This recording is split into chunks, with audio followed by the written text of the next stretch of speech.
வணக்கம். இன்றைக்கி நம்ம பார்க்க போகிற சமையல் ஒரு அருமையான ஆரோக்கியமான பிரேக்ஃபாஸ்ட் ரெசிபி தான் பார்க்க போகிறோம்.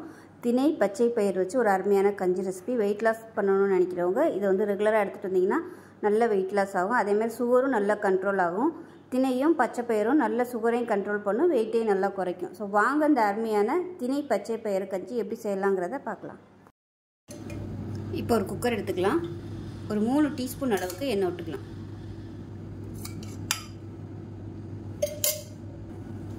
எண்ணெய் சூடானதும் ஒரு 1/4 டீஸ்பூனுக்கும் கம்மியாக வெந்தயம் சேர்த்துக்கலாம். அதே மாதிரி மிளகு சீரகம் 1/4 டீஸ்பூன் எடுத்துருக்கேன். ரெண்டையும் 1-2 நச்சுட்டு சேர்த்துக்கலாம்.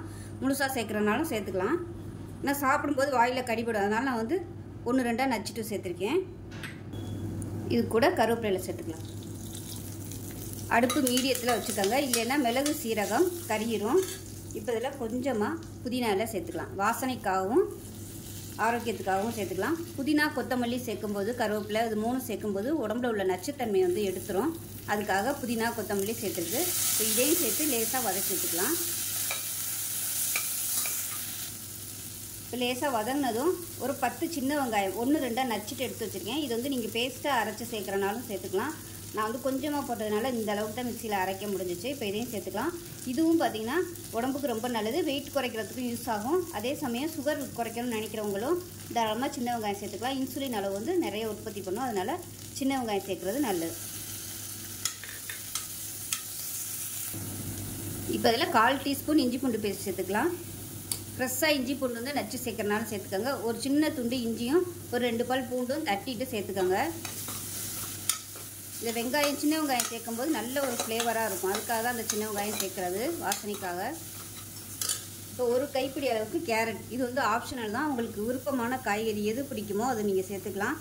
அதாவது டயட்டில் வெயிட் குறைக்கணும்னு நினைக்கும் போது நம்ம சொரக்காய், சவுச்சவு, பூசணிக்காய் அந்த மாதிரி கூட நீங்கள் இதில் சேர்த்துக்கலாம். நீர் காய்கறிகள் சேர்த்திங்கன்னா உங்களுக்கு நல்ல எடையும் குறையும், அதே சமயம் உடம்புல உள்ள கெட்ட நீர் எல்லாமே வெளியே வந்துடும். நான் வந்து இன்றைக்கி வெறும் கேரட் மட்டும்தான் சேர்த்துருக்கேன். இதில் உங்களுக்கு எது பிடிக்குமோ நீங்கள் அந்த காய்கறி சேர்த்துக்கலாம். அது நல்லா வதங்கிடுச்சு. இப்போ இதில் 25 கிராம் அளவுக்கு திணை அரிசியும் அதே 25 கிராம் அளவுக்கு பாசி பயிரும் எடுத்திருக்கேன். இது வந்து நல்லா 1 மணி நேரத்துக்கு மேலே நல்லா ஊறிடுச்சு. நல்லா கழுவிடுங்க, திணையிலேருந்து அழுக்கு வந்துக்கிட்டே இருக்கும். அதனால் ஒரு 5 தடவை கழுவிட்டு தண்ணி இந்த அளவுக்கு கிளியராக வரணும், அந்தளவுக்கு நல்லா கழுவிட்டு 1 மணி நேரம் ஊற வச்சு எடுத்து வச்சுருக்கிறேன். இப்போ இந்த இதை சேர்த்துக்கலாம். தண்ணியை இருத்துட்டு இப்போ சேர்த்துக்குருவோம். திணையும் பச்சை பயிரையும் சேர்த்துக்கலாம், பாசி பயிரையும்.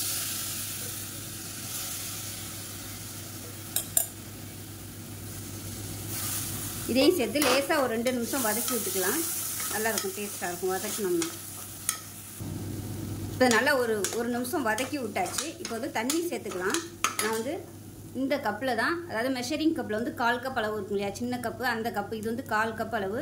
இதில் வந்து ஒவ்வொரு கப் எடுத்துருந்தேன். 1 கப் திணை, 1 கப்பு வந்து பச்சை பயிர் எடுத்துருந்தேன். இப்போ இதே கப்பில் 6 கப் அளவுக்கு தண்ணி சேர்த்துக்கணும். இப்போ நான் முன்னாடியே அளந்து எடுத்து வச்சுருக்கேன். ஊற வச்ச தண்ணியோடு சேர்த்து 6 கப்பு தண்ணி சேர்த்து வச்சுருக்கேன். ஸோ இந்த அளவில் எடுத்திங்கன்னா ஒரு தாராளமாக ஒரு 2லேருந்து ஒரு 3 பேர் குடிக்கிறதுக்கு கரெக்டாக இருக்கும் இந்த கஞ்சி.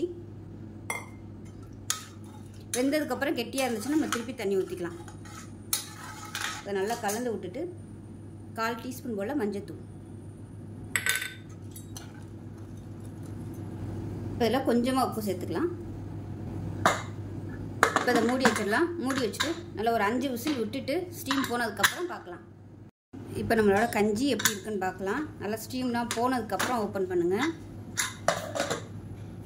இப்போ பார்த்தீங்கன்னா இந்த மாதிரி தான் இருக்கும். இப்போ நம்ம வந்து சுடுதண்ணி சேர்த்து மிக்ஸ் பண்ணி விட்டுக்கலாம். இப்போ தண்ணி சேர்த்துக்கலாம். நான் ஃப்ளாஸ்கில் சூடாக வச்சுருந்ததுனால அப்படியே சேர்த்துக்கிறேன், இல்லைன்னா நல்லா கொதிக்க விட்டு தண்ணி சேர்த்துக்கோங்க. இப்போ தண்ணி ஊற்றிட்டு நல்லா கொதிக்கட்டும். கரண்டியை வச்சு இந்த மாதிரி மசிச்சு விட்டுக்கோங்க. இப்போ நல்லா கொதிச்சுட்ருக்கு. இதில் விருப்பம் இருந்தால் கரம் மசாலா வந்து நீங்கள் சேர்த்துக்கோங்க. அந்த ஃப்ளேவர் உங்களுக்கு பிடிக்கும்னு நினச்சிங்கன்னா நீங்கள் சேர்த்துக்கலாம். இப்போ இதில் உப்பு சேர்த்துக்கலாம். உப்பு கம்மியாக இருக்குது, கொஞ்சமாக உப்பு சேர்த்துக்கலாம். உங்களுக்கு இதை விட இன்னும் தண்ணியாக வேணும்னு நினச்சிங்கன்னா தண்ணி ஊற்றி நல்லா இன்னும் கொதிக்க விட்டுக்கோங்க. அதே சமயம் இந்த திணை பச்சை பயிர் வந்து முழுசாக இருக்குது. உங்களுக்கு இந்த மாதிரி பிடிக்கல அப்படின்னு நினச்சிங்கன்னா 2யும் மிக்சியில் போட்டு நல்லா பொடி பண்ணிவிட்டு நீங்கள் இதோட சேர்த்துக்கலாம். ஃபஸ்ட்டு வந்து 2யும் நல்லா கழுவிடுங்க. பச்சை பயிரையும் திணையும் வந்து ஒரு பவுலில் போட்டு நல்லா 4-5 தடவை கழுவிட்டு வடிகட்டியில் விட்டு தண்ணியை நல்லா வடிய விட்டுருங்க. தண்ணியெல்லாம் நல்லா கொஞ்சம் காஞ்சதுக்கப்புறமா மிக்சியில் போட்டு ரவை பதத்துக்கு பொடி பண்ணிட்டு சேர்த்திங்கன்னா கஞ்சி வந்து நல்லாயிருக்கும். இந்த மாதிரி முழுசு முழுசாக இல்லாமல் சின்ன பசங்களுக்கு கூட கொடுக்கலாம். இப்போ வந்து தேங்காய் பால் சேர்த்துக்கலாம். கேஸ் அமர்த்திடலாம்.